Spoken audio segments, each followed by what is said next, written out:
Fascination grew as he observed the unfolding situation, realizing the immense potential that lay before him. "It's remarkable," he declared, his voice echoing through the chamber. "I'm even more intrigued by your presence now. My goal has been to perfect humanity, and I've invested all my resources and skills into this endeavor. The experiment has finally reached a significant breakthrough, and your recent display of abilities has proven your worth. Today, I offer you a unique opportunity to be a part of this groundbreaking experiment. You have the chance to evolve into the first perfect being in this post-apocalyptic world." Kim Shin, upon hearing the offer, felt a surge of anticipation and curiosity about what lay ahead. "The so-called perfect human you're referring to is nothing more than a rat." He appeared menacing, much like many other bespectacled individuals.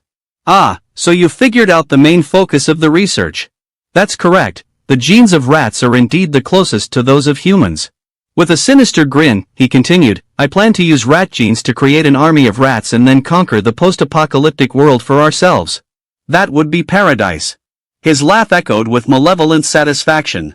Kim Shin's face twisted in disgust upon hearing this. "Indeed," he said, "that idea is utterly foolish." Just then, a startling sound was heard nearby, and a woman emerged from the shadows. The assassin, his weapon in hand, aimed carefully. "It seems you still don't grasp the magnitude of evolution," he declared. "Let me broaden your perspective a bit." A gunshot rang out, but Kim Shin swiftly evaded the bullet with his keen reflexes. He understood the gravity of the situation, realizing the bullet wasn't intended for him but for the old man. Emerging from the realm of death, the old 𝗲𝗄 had transformed into a grotesque and horrifying creature. His face was distorted, engulfed by two menacing spikes, and his limbs had lost all resemblance to human form. As everyone witnessed this disturbing transformation, their faces turned ashen. Tenyu remarked, "This body is new," while Doyen questioned, "What are these people actually researching? The scene before us is truly terrifying."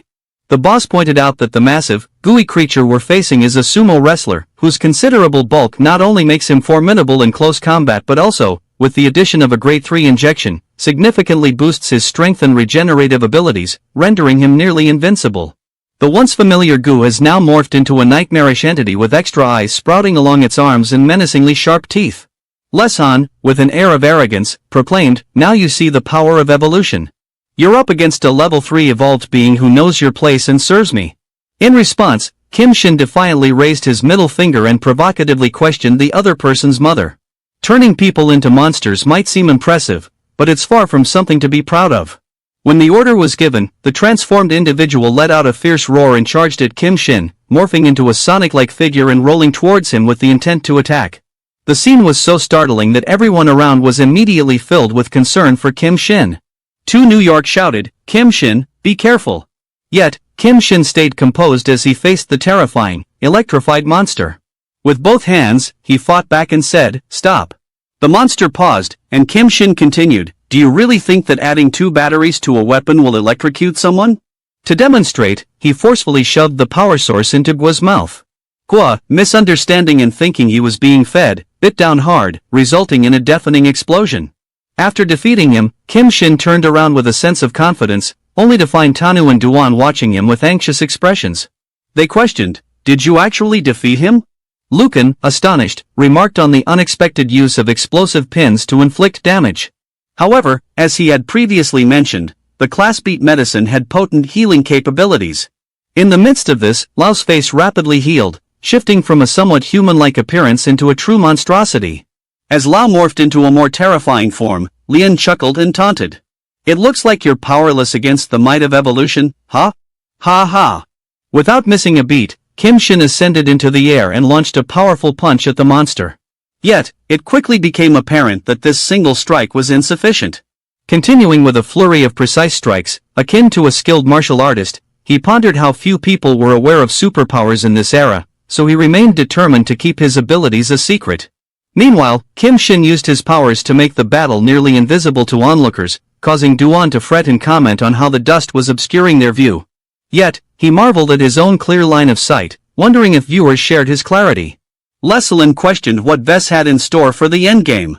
Kim reflected on how, as long as this creature continued to regenerate, 𝗏𝗂's research would remain preserved. A sinister chuckle escaped him, considering his own space's unique attributes. Aside from the obvious material wealth, I had prepared a variety of other surprises. He then unveiled a massive heap of rocks, iron, and steel sourced from different constructions, all destined to be crushed into a sticky mass. This was Kim Shin's ultimate secret weapon. 𝗏𝗏 stood paralyzed, initially expecting a feast but instead confronted with a chaotic assortment of debris. Outside, the tumultuous sounds of battle reverberated, though the source remained hidden. Tanu and D exchanged bewildered glances, questioning the origin of the noise, while Lucan, drenched in sweat, muttered that Kim Shin must be conjuring some demonic trick. As the dust began to settle, a mountain of rubble and a lone figure emerged, leaving Tianyu, Dai, and Lama in awe. Before them stood a towering mound crafted from various materials like iron and steel, transforming the battlefield into a formidable fortress. Kim Shin sat unscathed and composed, like an indomitable ruler, while the futile efforts of his adversaries lay buried beneath the rubble. Luke Xing, now stripped of his menacing demeanor and overtaken by panic, shouted in desperation, "I don't care who you are or how you managed to bring this debris here, but if you dare strike me like you did a dog, I will ensure you meet a death without a burial." He gestured frantically at the encircling monstrous figures, signaling his imminent demise. Kim Shin, his demeanor unchanged, coolly cracked his joints and replied, "I have no intention of letting this go either."